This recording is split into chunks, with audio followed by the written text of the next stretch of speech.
Grand Enchantment Trail, day 13.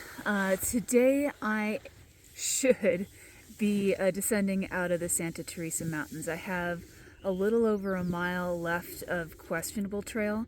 When I reread the updates for this year, which were kind of in this separate file, it did say the trail is kind of questionable and slow up until about mile 29 of this section, so I'm a little over a mile away from that. So I may have been less frustrated yesterday if I had actually reviewed all the information. So yeah, so I'm gonna do that little mile questionable trail, and then should start my descent, and all things point to that being fine. The descent should be fine. And then I have a connector. It's the Underwood Canyon section that's going to connect this range to my next range, the Pinalenos, and we'll see how far I get on that. Yeah, I can't believe I did 10 miles yesterday. 10 miles and then just dropped. That's crazy. All right, new day. All right, starting my day, the morning light is hitting these trees. So I'm leaving one fire section and entering another one, an older one. That was from 2010, whereas the newer one I was walking through yesterday, 2011. So you can kind of see the trail there. But it's definitely washed out and hard to see and very sloped at times. So this is the trail over here. I definitely did not want to do this at night. I was so busy looking at the ground, making sure I was still on the trail, I almost missed this. Look at this view. This is overlooking Holdout Canyon. So went through Holdout Canyon, kind of went around the other side of the mountains, came way back over here. Very circuitous route for this view, but really nice.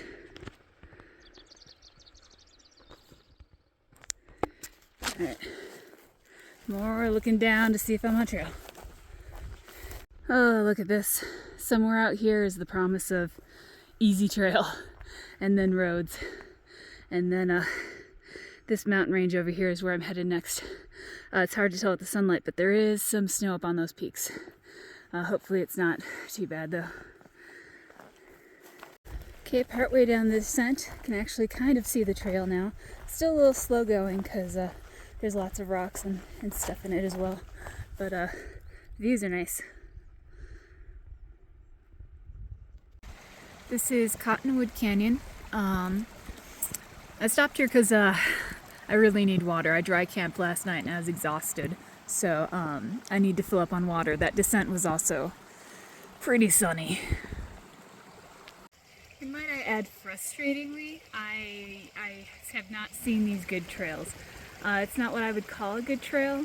You can see the trail more often than you could on the other side of the mountain, but there's still parts where it's overgrown. I've actually gone off trail a couple times because the cows in the area have created trails with better tread than that one. It's also very steep and full of rocks, just a jumble of rocks of varying size. So it's very slow going. It was very steep.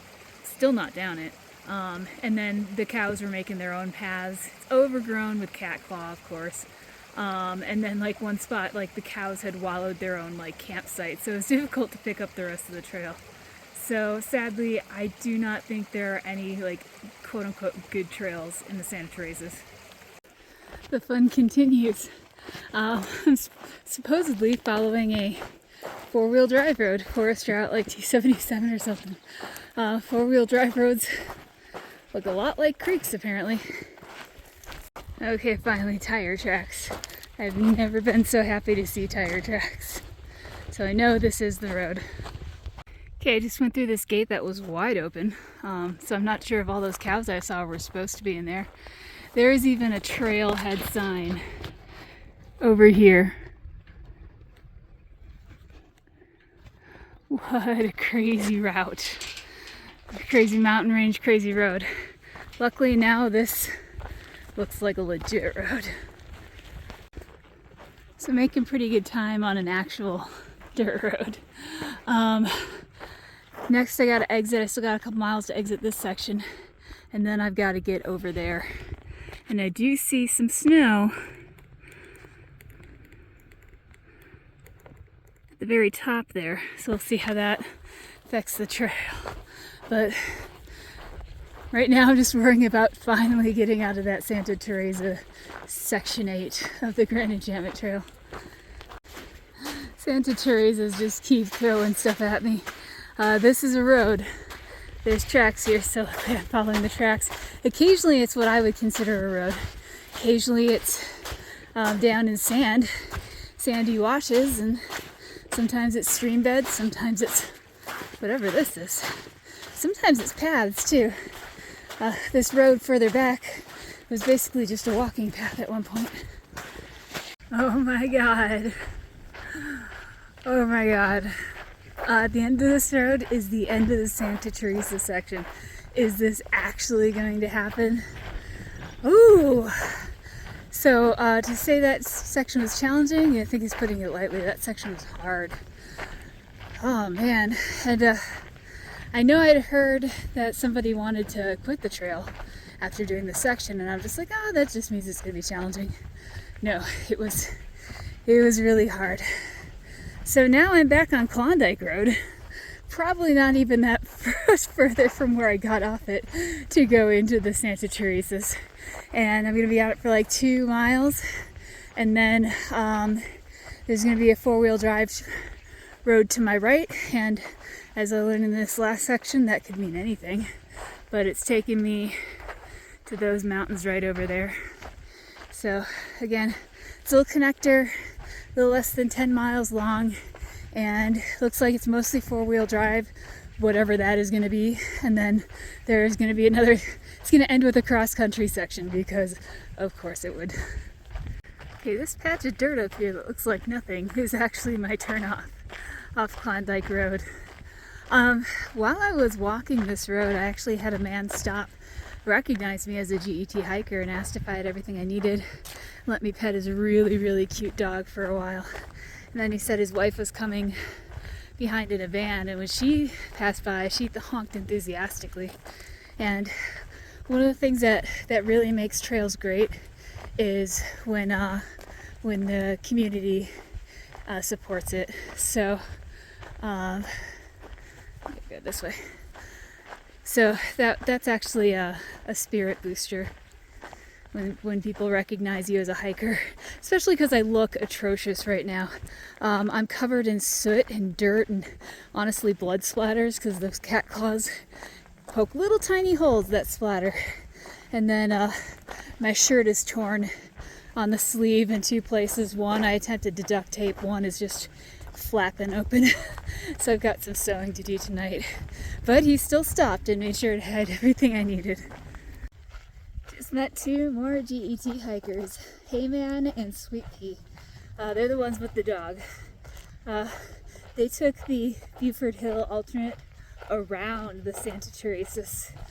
So they got to the little tank where they were filling up the water a lot quicker than I did. They also got to stay in the lodge at Klondike, so they got a shower, so I'm a little embarrassed as I walk up all ragged. So far this 4-wheel drive road has been more of what I would actually consider to be a road, and you can see the mountains are getting closer and closer. So hopefully it continues to be this 4-wheel drive road, obviously until the cross-country section, which I may or may not hit today. This gate to the left here is the National Forest boundary, so I drink back in the National Forest. From there I have about 2 miles until the road ends, and I think that's kind of my goal for today. I need to stop at one of the water tanks on the way, but I think I'm just going to go to the road where the road pitter's out, and then leave that uphill cross-country stuff for the morning. Alright, so this is technically road's end over here, but this is where the start of the cross-country stuff is for the Grand Enchantment Trail. You can actually see some of the grass matted down from people going through it.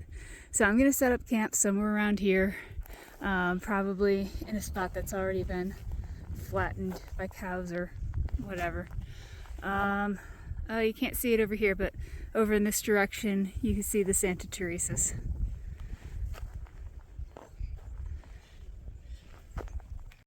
Okay, so tomorrow I'm going to be doing that fun cross-country climb and then starting my way up the Pinalenos as far up as I can get. Maybe there'll even be snow.